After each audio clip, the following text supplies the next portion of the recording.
The Global South is shouldering an unfair share of the world's forest restoration efforts, and it's raising eyebrows. Tree planting is often hailed as a silver bullet for climate change.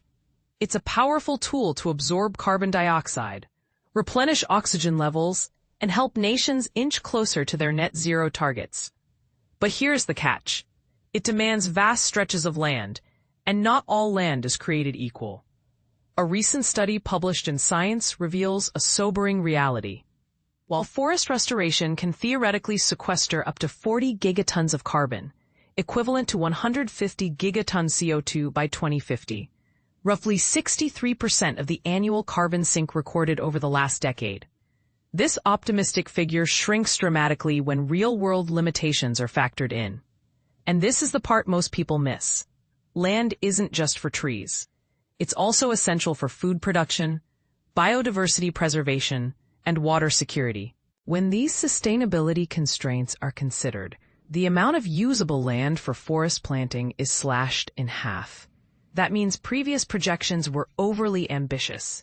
The actual carbon offset potential is only about half to two-thirds of earlier estimates. Even then, it would only counterbalance a small portion of global fossil fuel emissions. So who's doing the heavy lifting? According to the study, low and middle-income nations are making the lion's share of commitments. A staggering 90% of pledged tree planting areas are located in these regions. Africa alone accounts for half of the total committed land. But here's where it gets controversial. Once biodiversity constraints are applied, Africa has just 4% of the world's suitable land for reforestation. In essence, its pledges exceed its actual capacity by a factor of 6.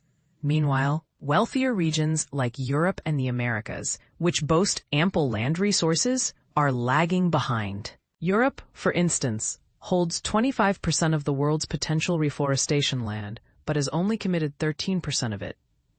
This imbalance raises a critical question. Are richer nations shirking their climate responsibilities? Zhang Haiqin, the study's lead author, doesn't mince words. Some countries are overcommitting beyond their means, while others are barely participating. Wealthier nations must step up, not just domestically, but also by supporting global efforts through funding, technology sharing, and carbon market participation. But planting trees isn't enough. Smarter strategies are essential.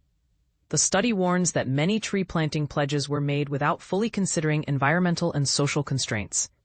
When these are properly accounted for, the projected carbon storage drops even further, to just 12.5 gigatons of carbon, or 46 giga-TO2 by 2050. That's only 1/5 to 1/7 of previous estimates. Still, it would require 120 million hectares, an area roughly the size of South Africa.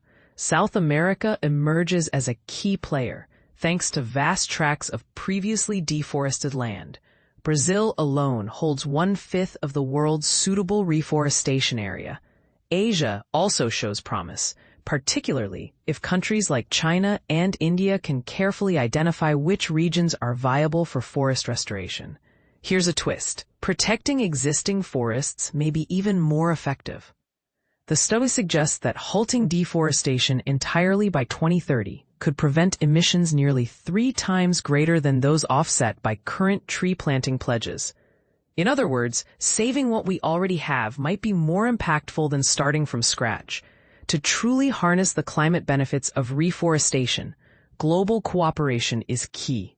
That means coordinated efforts in financing, technology exchange, carbon trading, and leveraging platforms like the UN Forestry and Climate Change Fund. Kin concludes with a powerful reminder: tree planting holds immense potential for carbon storage, but it must be done thoughtfully. That means using genuinely available land and respecting ecological and social boundaries.